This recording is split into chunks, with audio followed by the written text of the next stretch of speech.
টি-20 বিশ্বকাপে মহানাটকীয় মোড়। এক বৃষ্টির ঝাপটায় নিশ্চিত হয়ে গিয়েছে বি গ্রুপের সব অঙ্ক।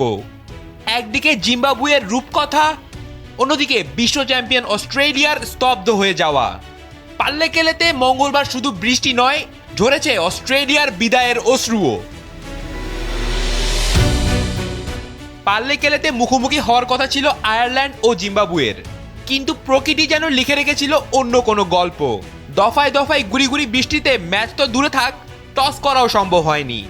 আম্পায়াররা ম্যাচ পরিত্যক্ত ঘোষণা করতেই শুরু হয় জিম্বাবুয়ের উৎসব, কারণ এই এক পয়েন্টেই নিশ্চিত হয়েছে জিম্বাবুয়ের সুপার 8-এর টিকিট। টানা 2 জয়ের পর বৃষ্টির কল্যাণে পাওয়া এই 1 পয়েন্ট মিলিয়ে তাদের ঝুলিতে এখন 5 পয়েন্ট। আর এতেই দীর্ঘ 21 বছর পর, অর্থাৎ 2003 সালের পর প্রথমবারের মতো বিশ্বকাপের দ্বিতীয় রাউন্ডে পা রেখেছে তারা।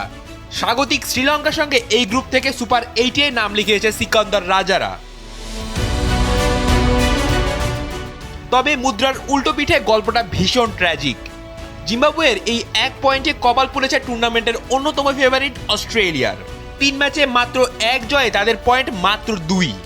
ওমানের বিপক্ষে শেষ ম্যাচ জিতলেও তাদের সর্বোচ্চ পয়েন্ট হবে 4, যা জিম্বাবুয়েকে ছোঁয়ার জন্য যথেষ্ট না।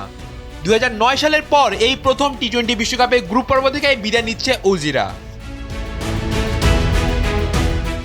সোমবার শ্রীলঙ্কার কাছে হারের পর হতাশ অধিনায়ক মিচেল মার্শ যেন ভাগ্যকেই মেনে নিয়েছিলেন। ভগ্ন হৃদয়ে তিনি জানান, ভাগ্য এখন তাদের হাতে নেই। ড্রেসিং রুমে সবাই ভেঙে পড়েছে। বিশ্বকাপের মঞ্চে মাঠের লড়াই আর ভাগ্যের খেলায় আরও একবার প্রমাণিত হয়েছে ক্রিকেট আসলেই অনিশ্চয়তার খেলা। রাফিদ বিন ইসলাম, সময়ের আলো।